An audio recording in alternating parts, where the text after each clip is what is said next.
Nós estamos num momento muito delicado da história do nosso país. Talvez não haja em nossa história um momento tão preocupante como esse aqui. Nós temos visto, nos últimos anos, o país mergulhando numa crise moral. É uma crise financeira, é uma crise política, mas antes de qualquer coisa, ela é uma crise moral. Você que fez o módulo História da Igreja comigo, você já tem mais fundamento e mais discernimento, porque eu te trouxe informações das raízes da maioria dos partidos de esquerda. Eu não consigo entender líderes evangélicos que se dizem marxistas ou socialistas. Por quê? Eu já contei essa história aqui inúmeras vezes. Eu sou descendente de russos e polacos que fugiram da Revolução Comunista em 1917. O meu avô chegou aqui no Brasil 2 anos antes. Meu bisavô, já crente, correu de lá. Por quê?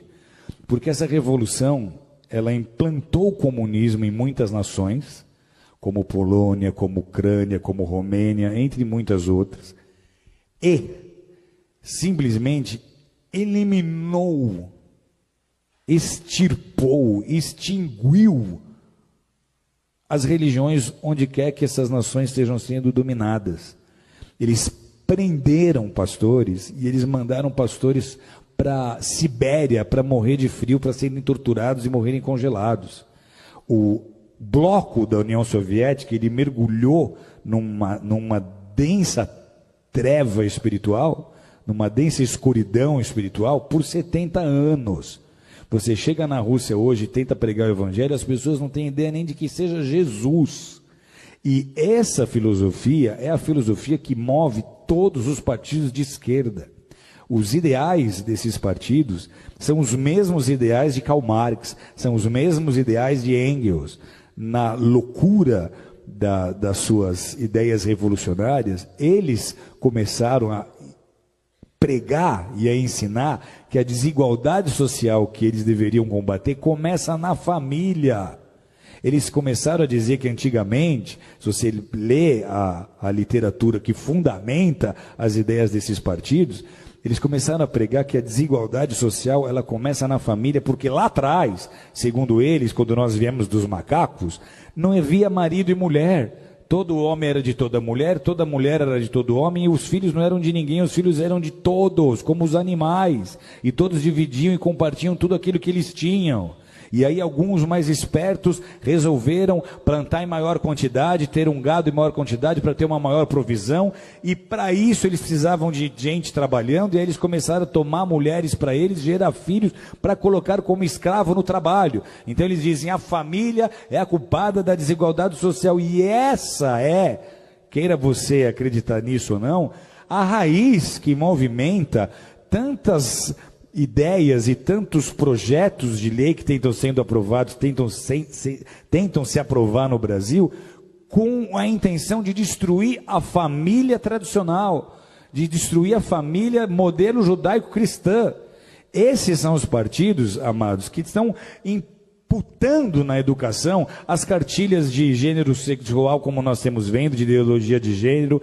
Esses são os partidos que estão apoiando os direitos humanos, como vocês têm visto, que apoia muito o direito do bandido, do assassino, mas não quer saber da vítima. E eles transformaram, nesses anos que estiveram o governo, o Brasil no país que nós somos hoje. Não só mergulhado em crise moral, mas financeira. E por que é importante nós nos posicionarmos agora? Porque de tudo que você já viu, que já veio à tona do que eles fizeram nesses 13 anos, que só comprovou um desgoverno. Porque o compromisso desse bloco não é com a nação brasileira. Eles nem usam a bandeira do Brasil, eles usam bandeiras vermelhas. Por quê? Porque lá em 81, o nosso ex-presidente Lula se juntou com Fidel Castro, eles formaram o Foro de São Paulo. O Foro de São Paulo tinha o ideal, lá em 81, de transformar todas as nações da América Latina em nações socialistas, em nações comunistas, e eles conseguiram, então, unir essas nações e edificar uma espécie de União Soviética na América Latina. Parecia uma ideia utópica, só que olha a que ponto eles chegaram. Então, para esses grupos e para essas lideranças, o objetivo é transformar o Brasil em parte de um Estado maior, essa América Latina comunista. Eles querem que em todas as nações da nossa América do Sul, da nossa América Central, ocorra o que está acontecendo hoje na Venezuela. E esse seria o caminho se nós não tivéssemos vivido as interrupções que nós vivemos. Por que é um desgoverno? Porque os nossos presidentes passados não governaram com o interesse de beneficiar o Brasil, mas eles usaram dos nossos próprios recursos para construir porto em Cuba, para ajudar países na Bolívia, para ajudar países que têm a mesma mentalidade que eles. Então, se nós permitirmos que um partido qualquer de esquerda, com essa mente e com esse coração, suba ao poder mais uma vez, o Brasil não vai resistir. Vocês estão entendendo o que eu estou dizendo? O Brasil não vai aguentar. Financeiramente vira caos. Vira caos, porque a economia para estar ativa, ela depende de investimento externo. Os investidores não vão botar dinheiro num país em que eles não têm confiança, ok? Então, se sobe um líder de um partido desses e ele tenta botar um bom ministro da Fazenda para tentar convencer os investidores de que tudo vai dar certo, isso não vai funcionar. Vocês estão entendendo ou não? Então, vira caos. A grande preocupação qual é? Se esse governo agora, essas eleições agora, sobe um partido como esse, a crise que nós estamos vivendo, ela é tão séria que a gente teme de verdade até uma revolução. Porque vai ser muito fácil as pessoas do centro, oeste, sul e sudeste não aceitarem esse governo. Vai ser muito fácil nós começarmos a ver manifestações políticas sérias. Vai ser muito fácil a população começar a exigir uma intervenção militar. Uma intervenção militar era um assunto nem cogitado em rodas de bar há 2, 3 anos atrás, mas hoje está se tornando um assunto em pauta, porque se nada acontecer, amados, alguém aqui conhece alguém que morou na Venezuela, que veio da Venezuela?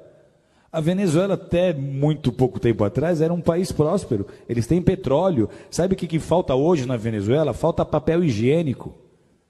Sabe o que aconteceu há 4 anos atrás? Eu estou numa sauna, no Vale Nevado, conversando com um venezuelano que tinha ido esquiar.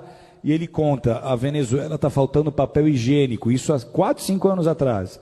E eu falo, mas como é que começou isso? Ele fala, começou como está acontecendo com o Brasil. Começou trazendo médicos de Cuba. Então, tudo que eles fizeram na Venezuela, eles iam tentar fazer no Brasil. Se nós dermos a oportunidade deles subirem ao governo de novo, não será mais como foi da primeira vez. Você não vai ver o Lulinha paz e amor. Você vai ver o Lulinha revolucionário que vai tentar implantar o modelo político que ele acha que é o melhor para o Brasil. Sabe o que acontece com a igreja num cenário como esse? Tem ideia ou não? Primeiro, os nossos valores já estão sendo desprezados. Nós, para eles, somos o ópio do povo. Eles não veem valor naquilo que nós fazemos. O marxista raiz, ele é ateu. O evangelho para ele não significa nada. Ok? Então, para a igreja, esse é o pior cenário possível. Deus está no controle, sempre esteve e sempre estará. Mas a gente transforma uma nação com oração e com consciência na hora de votar.